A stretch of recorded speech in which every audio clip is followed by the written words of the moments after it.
নির্বাচন পরবর্তী সময় দেশের বিভিন্ন স্থানে ক্ষমতার অপব্যবহার, দখলদারিত্ব, ভিন্ন মতের মানুষের উপরে জুলুম ও সহিংসতার অভিযোগ সামনে আসছে। এমন পরিস্থিতিতে দায়িত্বশীল রাজনৈতিক দল ও রাষ্ট্রের ভূমিকা কেমন হওয়া উচিত, এ বিষয়ে আপনার মন্তব্য জানতে চাই। প্রথম কথা হলো, নির্বাচন পরবর্তী সহিংসতা এবং ক্ষমতার অপব্যবহার, দখলদারিত্ব এগুলো বাংলাদেশে দীর্ঘদিন থেকে চলে আসছে। মানুষ এগুলো থেকে মুক্তি চায়। আমাদের রাজনৈতিক দলগুলো যদি এই বাস্তবতাগুলো উপলব্ধি করতে পারেন, তাহলে তারা নিজেরাও এদেশে দীর্ঘদিন পর্যন্ত তাদের কার্যক্রম পরিচালনা করতে পারবেন, মানুষকে সেবা করার সুযোগ পাবেন, আর মানুষও আসলে আল্লাহর কাছে তাদের জন্য দোয়া করবে। আর যদি তারা এটা না বুঝেন, তাহলে সেক্ষেত্রে একের পর এক সরকার পরিবর্তন হবে, মানুষ রুষ্ট হবে, রাস্তায় নেমে আসবে, মানুষ সংক্ষুব্ধ হবে, বদদোয়া করবে, দুনিয়া ধ্বংস হবে, তাদের আখিরাত ধ্বংস হবে। বিধায় আমি আশা করব যে আমাদের রাজনৈতিক দলগুলো এই বিষয়গুলোকে অনুধাবন করার চেষ্টা করবেন এবং তাদের, বিশেষ করে ক্ষমতাসীনদের দায়িত্বটা এখানে বেশি, তারা তাদের নেতা কর্মীদেরকে সর্বোচ্চ কন্ট্রোল করবেন। বাংলাদেশের মানুষ আসলে একটি সুন্দর পরিবেশ চায়। দীর্ঘদিন পর্যন্ত অপশাসন, জুলুম, স্বেচ্ছাচারী মনোভাব এবং যা খুশি তা করা, সাধারণ মানুষকে গোলামের মতো আচরণ করা, আর ক্ষমতাসীনরা নিজেদেরকে মালিকের মতো ট্রিট করা, এই আচরণটা দেখতে দেখতে মানুষ অতিষ্ঠ আসলে, এবং মানুষ এগুলো থেকে মুক্তি চায়। অতএব মানুষের চাওয়ার বিপরীতে গিয়ে খুব বেশি দিন আসলে টেকা যায় না। অতএব আমি আশা করব যে আমাদের দায়িত্বশীলরা তারা এই বিষয়গুলোকে বিবেচনা করবেন এবং জনগণের পালস বোঝার চেষ্টা করবেন। 2026-এর পৃথিবীর মানুষ এখন অনেক সচেতন। এখন কোনো কিছু আর লোকছাপা দেওয়া সম্ভব নয়।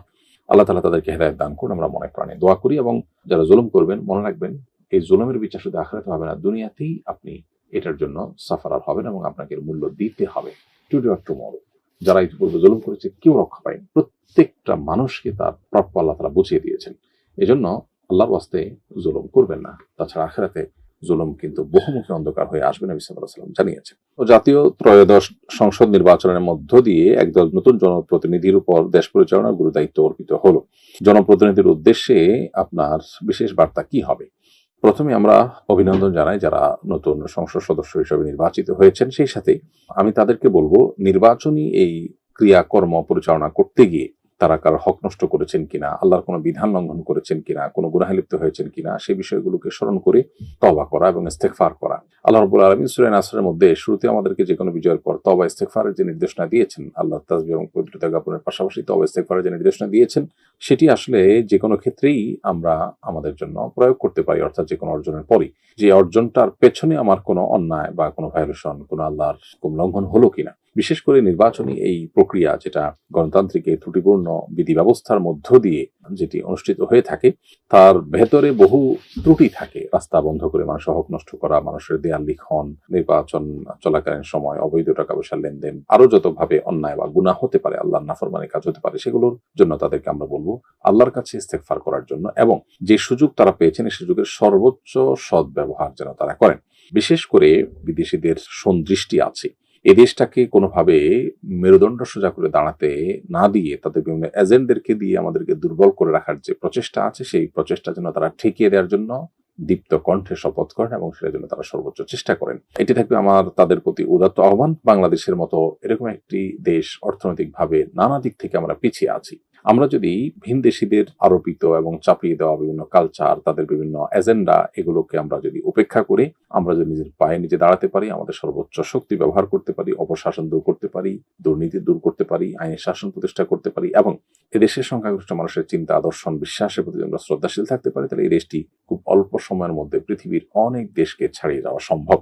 দেশে মানুষের নিরাপদ খাদ্য পানীয় ব্যবস্থাটুকু পর্যন্ত 50 বছরে এখনো নিশ্চিত করা যায়নি, নিরাপদ ওষুধ নিশ্চিত করা যায়নি। অতএব বিষয়টা প্রতি বেশিরভাগ দৃষ্টি দেওয়া দরকার। খুবই সীমিত সংখ্যক সংখ্যাগরিষ্ঠ মানুষের চিন্তার বিপরীতে যারা চিন্তা এবং আদর্শ লালন করেন, তারা তাদের সে চিন্তা আদর্শকে রাষ্ট্রযন্ত্রের মধ্য দিয়ে সমাজে পুশ করবার একটা অপচেষ্টায় দীর্ঘদিন থেকে লিপ্ত। অতএব এই সমস্ত জায়গাগুলোতে তারা বিশেষভাবে যেন নজর দেন এবং তারা যেন দেশ, মুসলিম উম্মাহ এবং দেশের মানুষের সার্বিক কল্যাণের প্রতি মনোযোগী হন, সেজন্য আমরা তাদেরকে উদাত্ত আহ্বান রাখি এবং আমরা আশা করব যে এই সুযোগটা তারা সদ্ব্যবহার করবেন। বাংলাদেশের মানুষের প্রত্যাশা অনেক বেশি কিছু না, তারা অল্প কিছু চায়। অতএব সে অল্প কিছু চাওয়াটাও যদি পূরণ করতে পারেন, তাহলে আজীবনের জন্য তারা মানুষের মাথার মণিকোঠায়, মানুষের হৃদয়ের মণিকোঠায় তারা স্থান করে নিতে পারবেন, মাথার তাজ হিসাবে তারা টিকে থাকতে পারবেন। আমরা দোয়া করি আল্লাহ তাআলা তাদেরকে হেদায়েত দান করুন, তারা সঠিক ট্র্যাকে যেন থাকতে পারেন এবং ইসলামই হলো মূল সমাধান, সে কথা যেন তাদের মাথায় সবসময় থাকে। নির্বাচিত প্রধানমন্ত্রী ও এমপিরা নিয়ম অনুযায়ী শপথ গ্রহণ করেছেন। শপথের বিপরীতে কিছু করলে শরঈ কাফারা ওয়াজিব হবে কিনা? উত্তর হলো যে এরূপ শপথ ও রক্ষা করা আবশ্যক। অতএব এই শপথ যদি ভঙ্গ করেন তাহলে সেক্ষেত্রে অবশ্যই তার উপরে কাফারা বর্তাবে। বিধায় শপথ রক্ষার ক্ষেত্রে তাদের অবশ্যই সচেষ্ট থাকতে হবে। আমি নতুন নামাজি হয়েছি, পেছনে প্রায় 20 বছর নামাজ কাজা হয়েছে, কিভাবে এত নামাজ আদায় করব, মাফ পাওয়ার কোনো পদ্ধতি আছে কিনা? উত্তর হলো, নিয়মিত অল্প অল্প করে আপনি আপনার পেছনের যে নামাজগুলো আছে সেগুলো কাজা করার চেষ্টা করবেন এবং কাউন্ট করে বের করার চেষ্টা করবেন কত বছর আপনার মূলত নামাজ পড়া হয়নি, তাতে কত বছর কাজা হয়েছে, কত ওয়াক্ত কাজা হয়েছে। আনুমানিক একটা ফিগার বের করে এই অ্যামাউন্টটা অর্থাৎ এই ফিগারটা পড়ে, এই অঙ্কটা পড়ে শেষ করার চেষ্টা আপনি করে যাবেন। ইনশাআল্লাহ দিন আল্লাহর কাছে দায়মুক্ত হবেন। এনআইডিতে পালক বাবার নাম ব্যবহার করা যাবে কিনা? উত্তর হলো না, এনআইডিতে পালক বাবার নাম ব্যবহার করা যাবে না, বরং জন্মদাতা পিতার নামই ব্যবহার করতে হবে। আল্লাহ তাআলা বলেছেন, উদউহুম লিআবাইহিম ওয়া আকসিতু ইনদাল্লাহ, তোমরা সন্তানকে তার জন্মদাতা বাবার দিকে সম্বন্ধ করবে, এটি আল্লাহর কাছে অধিক ন্যায়সঙ্গত। অতএব পালক বাবা কখনো মূল বাবা নন, তার দিকে সম্বন্ধ করা জায়েজ নয়।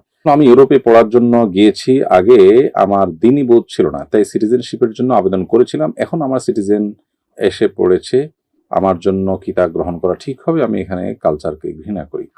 যদি আপনি যেখানকার সিটিজেনশিপ নিয়েছেন সেখানকার সিটিজেনশিপ নিয়ে সেখানে বসবাস করে ইমান আমল রক্ষা করতে পারেন, সেরকম স্ট্রং মুসলিমদের কমিউনিটি আছে, তাহলে সেটা তো আপনি করতেই পারেন।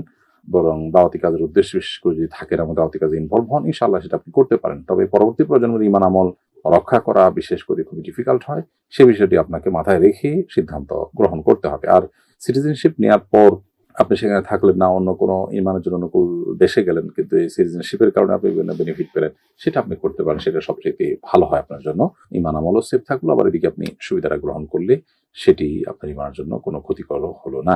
আমি সরকারি চাকরিজীবী, আমার বিভিন্ন কারণে ছুটি নেওয়ার সুযোগ থাকলেও দায়িত্বশীল অফিসাররা আমাদেরকে ছুটি দেয় না ঘুষ ছাড়া। এক্ষেত্রে তাকে ঘুষ দিয়ে ছুটি নিলে গুনাহ হবে কিনা? যদি আপনার ন্যায্য অধিকার আদায় করার জন্য ঘুষ ছাড়া কোনো উপায় খোলা না থাকে, তাহলে সেক্ষেত্রে এটি আপনার জন্য জায়েজ হতে পারে, কিন্তু যিনি গ্রহণ করছেন তিনি অবশ্যই গুনাহগার হচ্ছেন। একজন প্রতারণা আমাকে জাল নোট দিয়েছে, আমি কি না জানিয়ে তা দিয়ে কারোর সাথে লেনদেন করতে পারবো?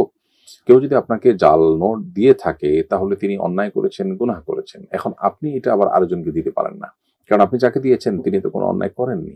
যে আপনাকে দিয়েছে আপনি তাকে যদি আবার দেন তাহলে সেটা জায়েজ হতে পারে, কিন্তু যে আপনাকে দেয়নি এরকম একটা মানুষকে আপনি দিলেন, তাহলে তার তো কোনো দোষ নেই। একজনের দোষ তো আরেকজনের ঘাড়ে আপনি চাপাতে পারেন না, তো এই জন্য এটা জায়েজ হবে না।